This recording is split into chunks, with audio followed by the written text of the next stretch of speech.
হঠাৎ করে এই রাজনীতি এলোমেলো হয়ে গেছে। দর্শক, একটা অনিশ্চয়তার মুখে পড়েছে বাংলাদেশ। জাতীয় সংসদে অপ্রত্যাশিত ঘটনা ঘটে গেছে। বিএনপি যে একটা ফ্রড পার্টি, একটা প্রতারক পার্টি, তারা যে জনগণের ম্যান্ডেটের সাথে এবং জাতির সাথে বেইমানি করছে এবং করবে, এটা জাতীয় সংসদে স্পষ্ট হয়ে গেল। বিরোধী দলের মধ্যে কিছুটা হতাশা, যদিও এর মধ্যে দিয়ে বিএনপির রহস্য ফাঁস এবং বিএনপি নিজেরাই নিজেদের বিপদ ডেকে আনছে। দর্শক, রাজনীতি গৌরবময় অনিশ্চয়তার খেলা, ক্ষণে ক্ষণে রং বদলায়। রাজনীতি একটা তীব্র প্রতিযোগিতার খেলা, দর কষাকষির খেলা। কখনো পাল্লা এদিকে ভারী হয়, কখনো পাল্লা ওদিকে ভারী হয়।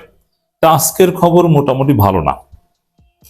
আপনারা জানেন যে সংসদের মুলতবি অধিবেশন অনুষ্ঠিত হয়েছে 15 তারিখ, আবার অনেকদিন পর অনুষ্ঠিত হবে। তো এখানে অনেক গুরুত্বপূর্ণ আলোচনা হয়েছে। ইউনূস আমলের বিএনপির মনমতো যেসব অধ্যাদেশ হয়েছিল সেগুলো রেটিফাই করার জন্য সংসদীয় কমিটির কাছে প্রেরণ করা হয়েছে। এর মানে পরবর্তীতে এটা ভোটে দেওয়া হবে এবং এটা পাশ হবে। কিন্তু জুলাই সনদ সবচেয়ে গুরুত্বপূর্ণ, যেটা হাসিনার পতনের বৈধতা, যেটা ইউনূস সরকারের বৈধতা, যেটা নতুন বাংলাদেশের স্বপ্ন, সেই জুলাই সনদ বিএনপি কার্যকরভাবে আলোচনায় উঠতেই দেয়নি। এমনকি জামাত লেজ ধরে টেনে জোর জবরদস্তি করে কিছুটা আলোচনায় এনেছে এবং জনগণ অ্যাটলিস্ট আশ্বস্ত যে না, জামাত এনসিপি যেহেতু আছে, একটা দফা হবে, তারা আদায় করতে পারবে। কিন্তু বিএনপির যে আচরণ, তারা মানে জুলাই সনদ কিচ্ছু না, জুলাই ওটা আবেগ। বিএনপির কাছে জনগণের সার্বভৌমত্বের কোনো মূল্য নেই, কারণ জনগণ ম্যান্ডেট দিয়েছে, গণভোট অনুষ্ঠিত হয়েছে, এটার নাকি কোনো বৈধতা নেই, সংবিধানে এটা নাই। বুঝতে পারছেন? আমরা এই জন্য আগেই বলেছিলাম যে জাতীয় নির্বাচনে আগে গণভোট হওয়া কেন প্রয়োজন ছিল।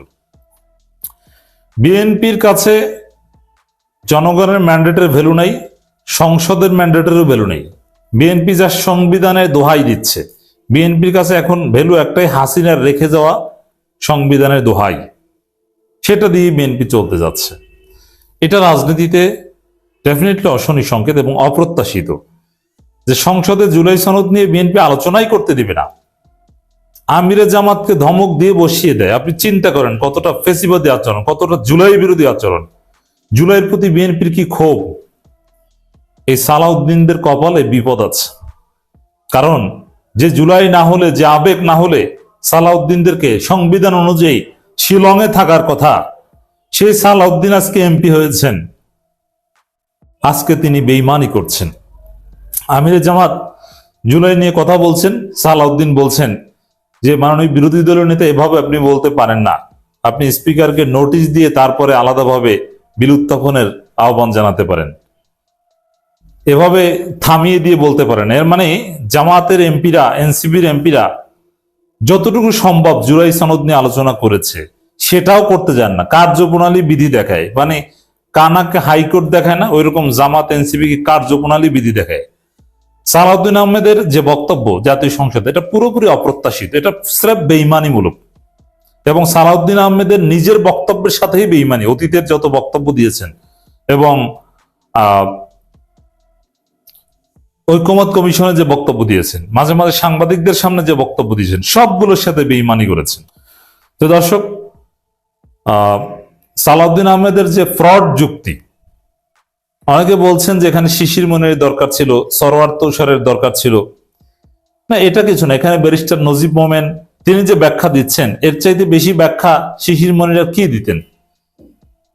এখানে সালাউদ্দিনের যে ফ্রড আচরণ, যে ফ্রড যুক্তি, প্রতারণামূলক যুক্তি, এটা প্রত্যেকটা খণ্ডন করা হয়েছে, কোন দুর্বলতা ছিল না।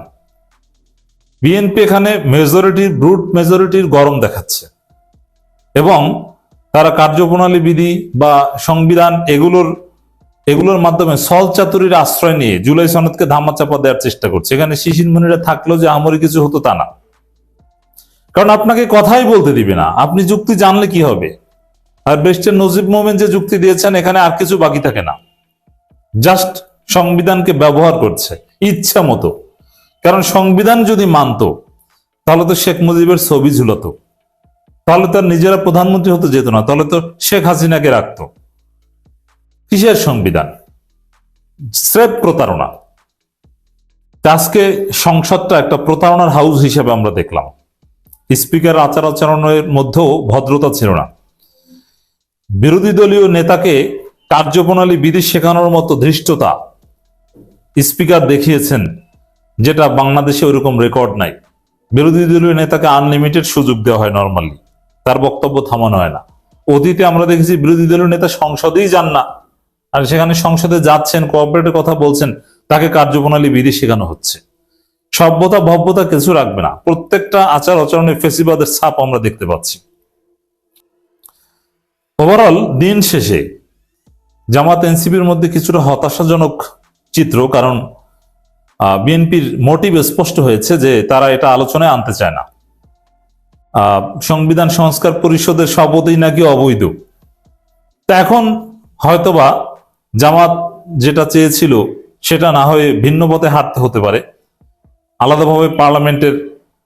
যদিও জামাত দ্বিধাদ্বন্দ্বে আছে, আজকেই জামাতের লাস্ট দিন যে সংসদকে কোঅপারেট করার। এরপরে জামাত আলাদাভাবে সংবিধান সংস্কার পরিষদের সভা আহ্বান করবে কি করবে না, এটা নিয়ে আলোচনা হবে। এটা করার প্ল্যান আছে তাদের মধ্যে, কিন্তু জামাতের আবার সমস্যা আছে যে সাহসীভাবে কোনো সিদ্ধান্ত বাস্তবায়ন করতে পারে না। এক পা সামনে গেলে আবার দুই পা পিছনে হাঁটে। জামাতের ফোরামে এটা আলোচনা হয়েছিল যে আলাদাভাবে তারা সিনিয়র একজন এমপিকে সভাপতি করে সংবিধান সংস্কার পরিষদের সভা আহ্বান করবে, যদি চালাবে, যদি বিএনপি সেটা না করে। কিন্তু বিএনপি তো একদম মিশিয়ে দিয়েছে যে এর কোনো অস্তিত্বই নেই, বরং আপনারা যে শপথ নিয়েছেন সেটা অবৈধ। এখন জামাতের খেলার সময় এসেছে। তবে আমি যেমন সংবিধান সংস্কার পরিষদের জটিলতার সমাধান সংসদেই করতে চাই, এখানেও একটু কন্ট্রাডিকশন আছে। 11 দলীয় জোট যে কঠোর হুঁশিয়ারি দিল যে আমরা রাজপথে নামবো, এবং বিএনপির সংসদের অধিবেশন শেষ দিন কালকেই, আবার সংসদেই সমাধান করতে চান জটিলতার বিরোধী দলীয় নেতা। এর মানে বিরোধী দলের আত্মবিশ্বাসের অভাব আছে, সাহসিকতার অভাব আছে, এটা স্পষ্ট। এই জন্যে রাজনীতিতে নানান অপটিমিস্টিক দিক আছে, তার মধ্যে বিরোধী দলের পারফরমেন্স এবং বিএনপি যে ছল চাতুরি, ওভারঅল সব মিলে একটু হতাশা। আর বিরোধী দলের পারফরমেন্স বলতে বক্তব্যের দুর্বলতার কথা বলছি না, দুর্বলতা হচ্ছে সিদ্ধান্ত বাস্তবায়নের। যেমন বিএনপি বেইমানি করলে জামাত সংবিধান সংস্কার পরিষদের সভা আহ্বান করবে এবং চালাবে, রান করবে। এই সাহস জামাতের আছে কিনা? এই সিদ্ধান্ত হয়েছে, কিন্তু সাহস আছে কিনা? সাহস করতে হবে, ঝুঁকি নিতে হবে। আপনারা যদি মনে করে থাকতেন যে আসলেই কারচুপি হয়েছে, তাহলে 12 তারিখ রাতেই কেন রাজপথে নামেন নাই? পুরো নির্বাচন বাতিল করে দিতেন। এই সাহস না করলে ক্ষমতা আসা কঠিন।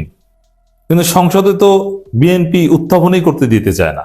তো ওভারঅল যে পরিস্থিতি, এটা অপ্রত্যাশিত এবং বিএনপির বেঈমানিমূলক চরিত্র, ফ্রড চরিত্র, প্রতারণামূলক চরিত্র স্পষ্ট হলো জাতির সামনে।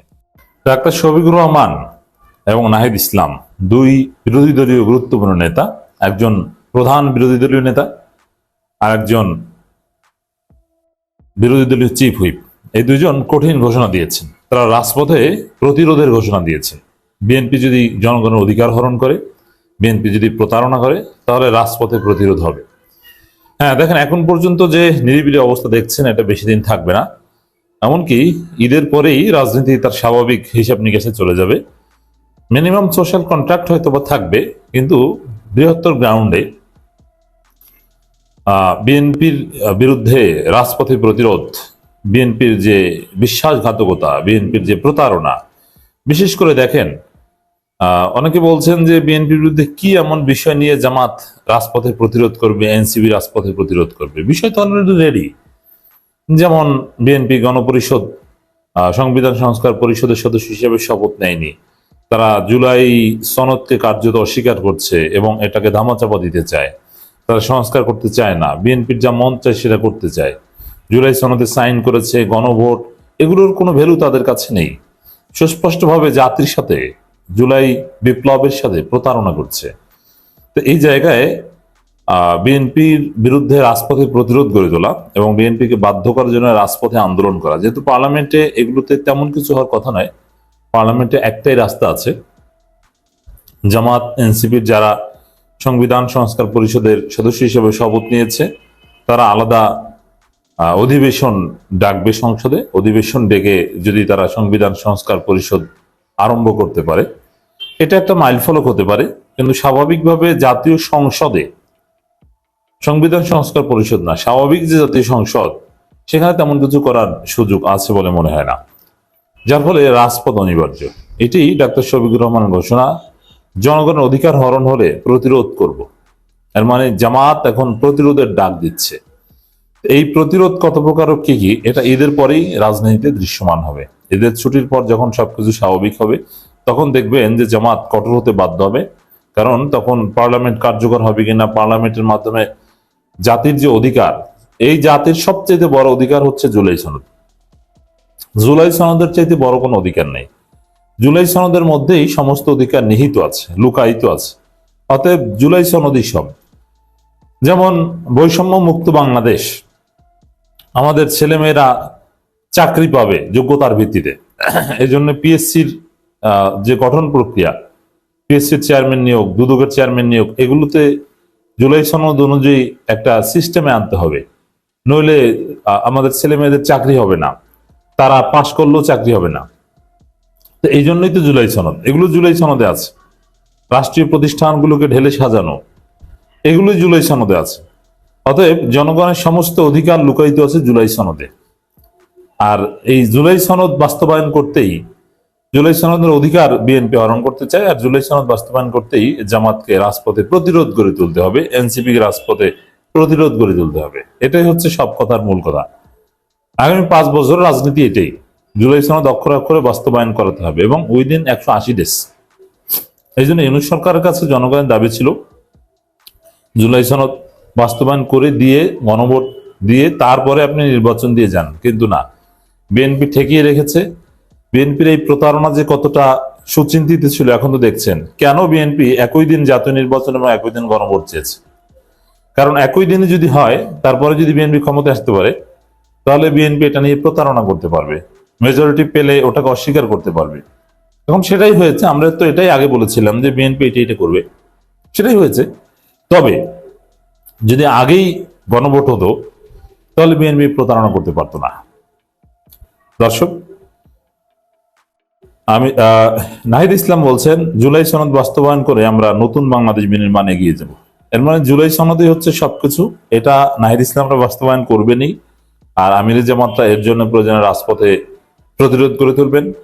অতএব জামাত এনসিপির মধ্যে নানান বিরোধ, দূরত্ব, এগুলো সবকিছু ছাপিয়ে জুলাই সনদ প্রশ্নে আবার শুধু জামাত এনসিপি কে না, জামাত, চরমোনাই, এনসিপি সহ বিএনপি এবং বিএনপির দালাল যেসব দল যারা মন্ত্রিত্ব পেয়েছে, তারা সবাই বাদে ঐক্যবদ্ধ হতে বাধ্য হবে, রাজপথে নামতে বাধ্য হবে এবং রাজপথের খেলা জমে উঠবে।